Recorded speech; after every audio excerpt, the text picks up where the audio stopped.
Good afternoon, everyone. It is April 9th, 2023, and I'm unfortunately re uploading this after some technical errors. Now, before we get into what I'm looking at for this week, I want to quickly show what we had last week, and that'll give us a little bit of an outline for what I'm looking at.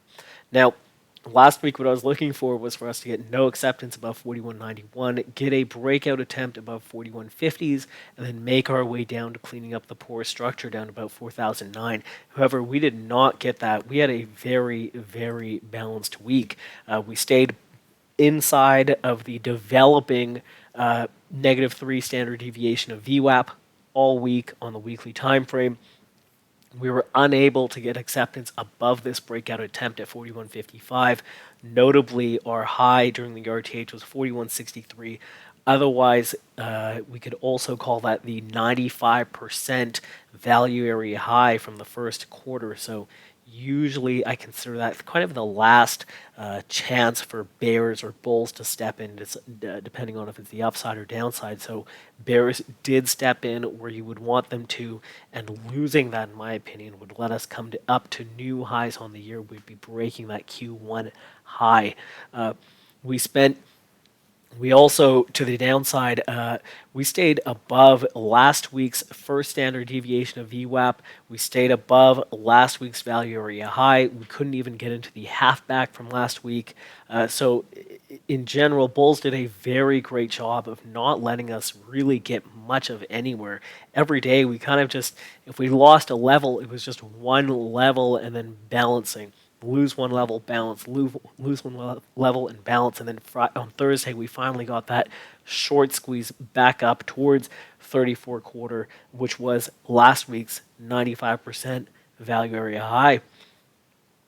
We were not able to get into last week's VWAP close. We were not able to get into last week's point of control. So to me, the bulls did a very great job of maintaining the upside pressure. We closed the week right around our weekly open, right around weekly VWAP. Just a very, very balanced week.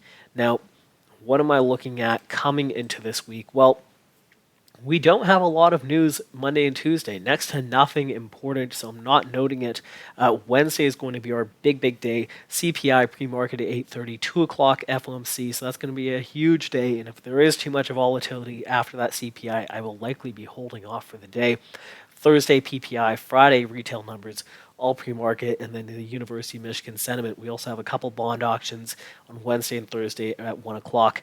So what I'm looking for is sort of I'm looking for us to have a quieter Monday and Tuesday, likely trading inside last week's range or any sort of move beyond that. I'm not going to look for it to be too sustained ahead of this big news. Now, if we do break last week's RTH high at 41.63, again, noting that that is the Q1 95% value area high, I think if we do break that, we will end up breaking the RTH high of the year, coming in at 42.08 half. I believe that is RTH. So that's what I'm looking at for the upside, is that we kind of have to hold this, let's call it 50 to 58 number. If we break that, I think we get our breakout, and that you're looking at the gap close at 42.30. Do we get much beyond there? I don't really think so, given this year's volatility. We've been having quite a rotational market, so I think 42.30 is likely to cap this week's upside. To the downside, as long as we're above 4100, I'm considering us to be in a hyper bid environment like I did last week.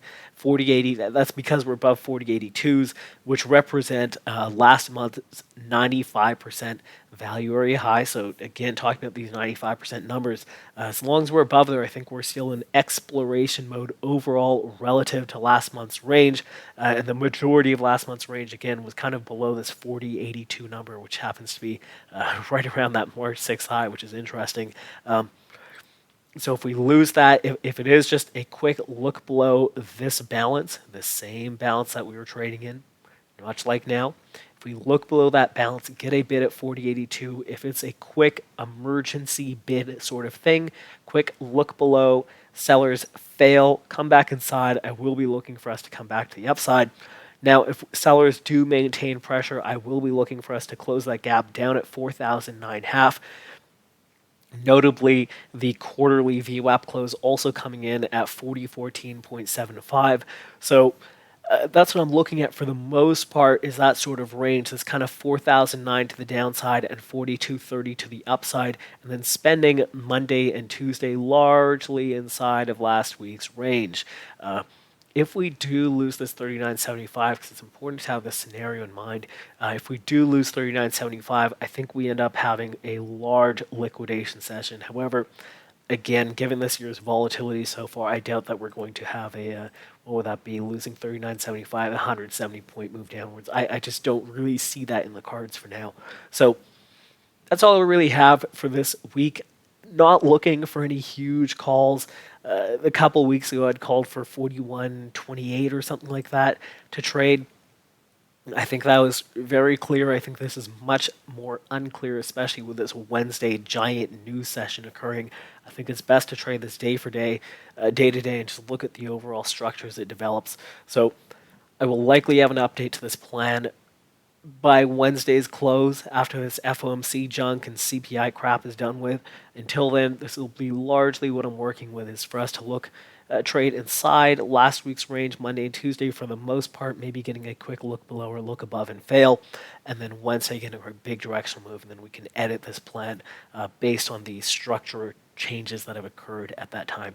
So hope that helps, hope that makes sense. Trade safe if you're trading Globex tonight, and have a great week.